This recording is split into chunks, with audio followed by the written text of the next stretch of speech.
찬송가 220장으로 함께 찬송 드리겠습니다. 찬송가 220장입니다.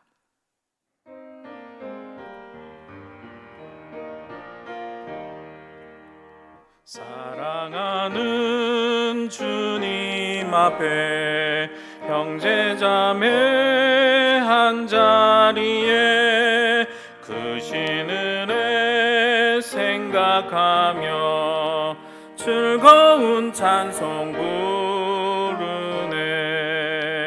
내 주 예수 본을 받아 모든 사람 내 몸같이 환난 근심 위로하고 진심으로 사랑하세. 사랑하는 주님 앞에 온갖 충성 다 바쳐서 괴로우나 즐거우나 주님만 힘써 섬기네. 우리 주님 거룩한 손 제자들의 발을 씻어 남 섬기는 종의 도를 몸소 행해 보이셨네. 사랑하는 주님 예수 같은 주로 섬기나니 한 피 바라 한 몸 이룬 형제여 친구들이여 한 몸같이 친밀하고 마음으로 하나 되어 우리 주님 크신 뜻을 지성으로 준행하세. 오늘 우리에게 주시는 하나님의 말씀은 사도행전 4장 32절에서 5장 11절 말씀까지입니다. 사도행전 4장 32절에서 5장 11절 말씀을 우리 다 함께 보시겠습니다. 믿는 무리가 한 마음과 한 뜻이 되어 모든 물건을 서로 통용하고 자기 재물을 조금이라도 자기 것이라 하는 이가 하나도 없더라. 사도들이 큰 권능으로 주 예수의 부활을 증언하니 무리가 큰 은혜를 받아 그 중에 가난한 사람이 없으니 이는 밭과 집 있는 자는 팔아 그 판 것의 값을 가져다가 사도들의 발 앞에 두매 그들이 각 사람의 필요를 따라 나누어 줌이라.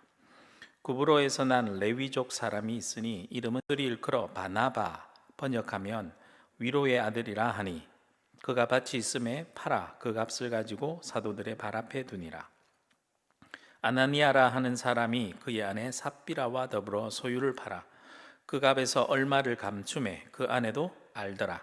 얼마만 가져다가 사도들의 발 앞에 두니 베드로가 이르되 아나니아야 어찌하여 사탄이 내 마음에 가득하여 내가 성령을 속이고 땅값 얼마를 감추었느냐. 땅이 그대로 있을 때에는 내 땅이 아니며 판 후에도 내 마음대로 할 수 없더냐. 어찌하여 이 일을 내 마음에 두었느냐. 사람에게 거짓말한 것이 아니요 하나님께로다. 아나니아가 이 말을 듣고 엎드려져 혼이 떠나니 이 일을 듣는 사람이 다 크게 두려워하더라. 젊은 사람들이 일어나 시신을 싸서 메고 나가 장사하니라.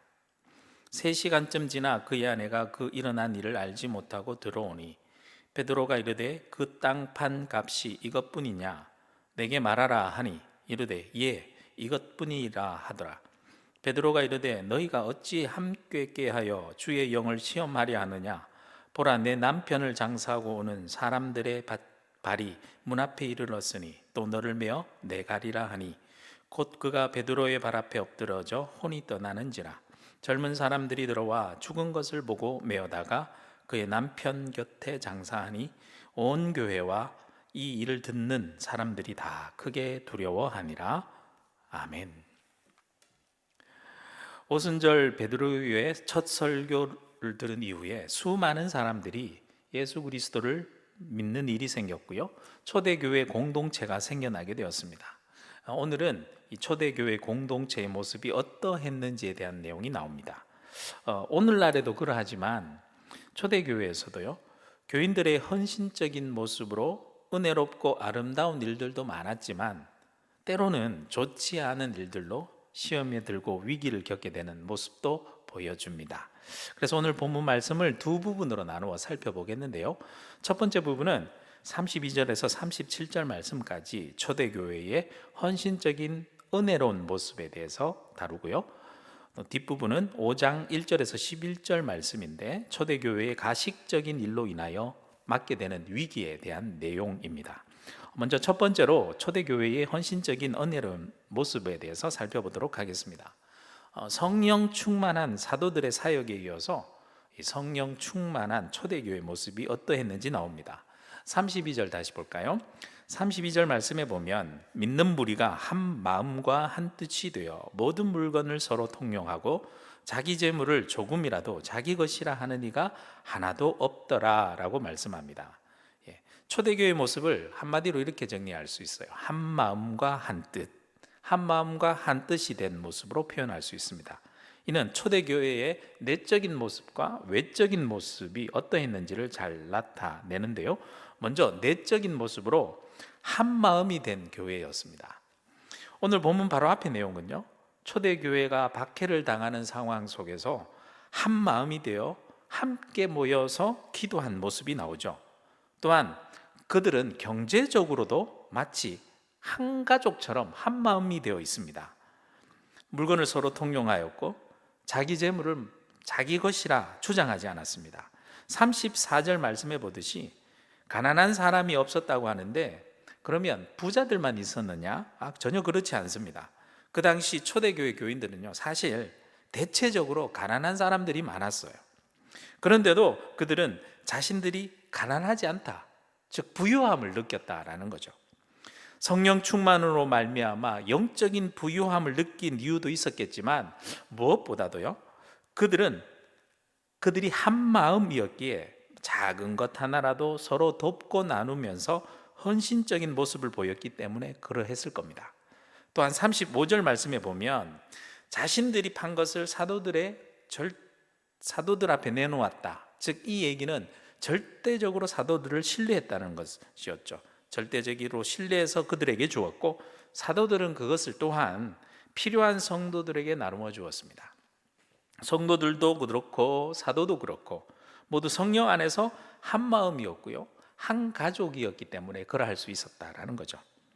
두 번째, 초대교회의 외적인 모습을 한 뜻인 교회의 모습으로 볼 수 있습니다. 33절 말씀입니다. 33절 말씀에 보면 사도들이 큰 권능으로 주 예수의 부활을 증언하니 우리가 큰 은혜를 받아라고 나오죠. 초대 교회는 모두가 한 뜻이 되어서 예수 그리스도를 증언하는 교회였습니다. 이를 위해 함께 한 마음으로 잘 모였고 또한 한 뜻이 되어 각자의 삶의 자리로 또 흩어져서 복음을 전하는 증인의 모습으로 살아간 것이 초대교회의 외적인 모습이었다라는 거죠. 이런 초대교회의 아름답고 헌신적인 모습을 보여준 대표적인 한 사람의 이야기를 계속해서 들려주는데 36절과 37절 말씀에 보면 이렇습니다. 구브로에서 난 레위족 사람이 있으니 이름은 요셉이라. 사도들이 일컬어 바나바라, 번역하면 위로의 아들이라 하니 그가 밭이 있음에 팔아 그 값을 가지고 사도들의 발 앞에 두니라 라고 하죠. 요셉이란 사람이에요. 요셉이란 사람인데 그를 사도들이 바나바라고 불렀대요. 이 바나바란 뜻은 아들, 나바란 말은 나비, 선지자란 뜻인데 선지자의 아들이란 말이에요. 그런데 이스라엘에서 선지자들은 하나님의 위로의 말씀을 전하는 자였기 때문에 위로의 아들이란 뜻도 되기도 합니다. 즉 그가 자신의 밭을 팔아서 사도들의 발 앞에 둔 것으로 또 그 많은 성도들이 그것으로 말미암아 위로를 받는 일에 쓰여진 것 같습니다. 그래서 많은 성도들이 요셉을 바나바라라고 칭하면서 기뻐하고 존경했던 모습을 보였다는 거죠. 그런데 두 번째 부분에 가서는요, 이 좋은 일만 있었던 것이 아니라 위기를 겪는 일도 있습니다. 초대교회 가식적인 일로 말미암아 위기를 겪는 일이 나오는데요, 이 바나바가 그렇게 교인들로부터 칭찬을 받고 주목하는 모습을 보고 시기심이 생긴 사람이 있었던 것 같습니다. 1절 말씀에 나오는데요, 누구냐면 아나니아라는 사람입니다. 그는 바나바가 한 것처럼 자신의 소유를 또 팝니다.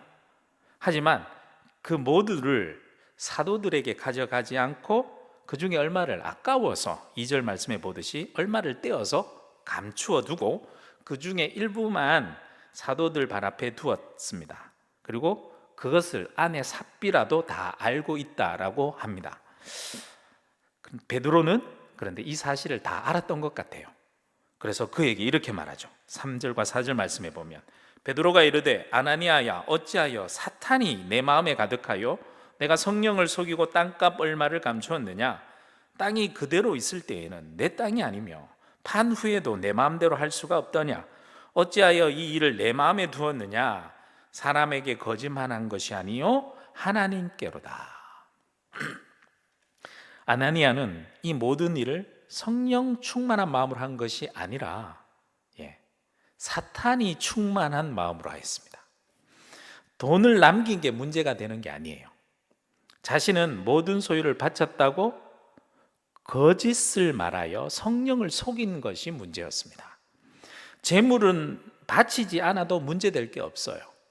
또 그 중에도 일부만 바쳐도 칭찬받았을 거예요. 하지만 마치 지금은 자신이 모든 것을 바친 것처럼 사도들 발 앞에 모든 것입니다 라고 거짓말을 해서 바나바처럼 다른 교인들의 칭찬받고 존경받고 싶은 욕심이 있었던 것 같아요. 이건 어찌 보면 사소한 것 같지만 한 마음으로 뭉쳐진 공동체를 무너뜨리려고 쪼개려는 이 사탄의 마음이기에 5절 말씀해 보듯이 아나니아는 철저한 하나님의 심판을 받아서 그냥 그 자리에 엎드러져 혼이 떠나 죽어버리고 맙니다. 하나님의 심판을 받은 거죠. 마치 여호수아 7장에 보면 여리고성을 점령하고 난 다음에 아간에 범죄한 내용과 너무 흡사하지 않습니까? 이러한 범죄는 공동체 전체를 무너뜨릴 수 있기 때문에 하나님께서 철저하게 심판하신 것입니다. 그래도 사탄은 끈질기게 교회 공동체를 무너뜨리려고 하죠. 7절 말씀해 보듯이 3시간 지난 쯤 다음에 아나니아의 아내가 이런 비극적인 일이 벌어진 줄도 모르고 그냥 들어옵니다. 그리고 8절 말씀해 보면 베드로는 그 아내에게도 그 땅 판 값이 이것뿐이냐라고 똑같이 묻습니다. 그러자 그때라도 정직하게 대답하면 좋을 텐데 안타깝게도 그 아내도 역시 이것뿐입니다 라고 거짓말을 합니다. 이에 베드로는요 매우 안타까워하며 다음과 같이 말을 하죠. 9절 말씀해 보면 베드로가 이르되 너희가 어찌 함께 꾀하여 주의 영을 시험하려 하느냐? 보라, 내 남편을 장사하고 오는 사람들의 발이 문 앞에 이르렀으니 또 너를 메어 내가리라 하니. 이렇게 자신의 욕심으로 거짓을 함께 꾀하여 한 마음과 한 뜻이었던 이 초대교회 공동체가 무너질 뻔한 위기의 상황이 하나님의 심판으로 말미암아 철저하게 위기의 상황에서 하나님의 심판으로 말미암아 유지하게 됩니다. 초대교회의 모습을 보면서 오늘날 우리 교회의 모습을 생각해 봅니다. 우리 교회 성도들 모두가 한 마음과 한 뜻이 되는 초대교회와 같은 모습이 되길 소망합니다. 먼저 한 마음으로 함께 모여 기도도 같이 하고 주의 말씀을 함께 묵상하면서 한 뜻이 되어 주님께서 원하시는 사역들과 또 삶을 함께 해나가는 교회가 그러한 교회가 되길 소망합니다. 힘든 일이 있는 성도들을 함께 위로하고 서로 도우며 또 항상 기쁨이 넘치고 은혜가 넘치는 그러한 교회가 되면 참 좋겠습니다. 그러기 위해서 오늘 내가 은혜를 나누는 위로의 사람, 바나바와 같은 사람이 되길 바랍니다. 내가 가진 아무리 작은 것 하나라 하더라도 주님 발 앞에 내려놓을 수 있길 바라고, 또한 그것이 꼭 필요한 사람들에게 기쁘게 쓰여지게 되는 성령의 역사가 우리의 삶 가운데 일어나는 성령 충만한 삶을 살아가는 오늘 하루가 되시길 주님의 이름으로 축복합니다. 기도드리겠습니다. 은혜가 풍성한 하나님 아버지, 살아계신 성령님이 우리와 함께 하시는 줄로 믿습니다. 성령님의 도우심으로 우리 교회 성도들 모두가 한마음 한뜻이 되어 한 가족처럼 행복한 교회가 되게 하여 주옵소서. 슬픈 일이 있을 때 함께 울고 기쁜 일이 있을 때 함께 기뻐하는 교회가 되게 하시고 서로 돕고 위로할 수 있는 성도들이 되게 하여 주옵소서. 우리 모두가 바나바와 같은 위로의 사람이 되게 하여 주시고 내가 가진 것을 나누어 줄 수 있게 하시고 내가 나눈 것으로 이 땅에 주의 은혜가 가득하게 하여 주옵소서. 아나니아와 삽비라처럼 사소한 욕심으로 공동체가 무너지지 않도록 우리를 시험하고 유혹하는 사탄의 미혹에 넘어가지 않도록 우리의 마음을 지켜 주옵소서. 오늘 하루도 주의 은혜를 나눔으로 행복한 하루, 성령 충만한 하루가 되게 하여 주옵소서. 예수 그리스도 이름으로 기도드립니다. 아멘.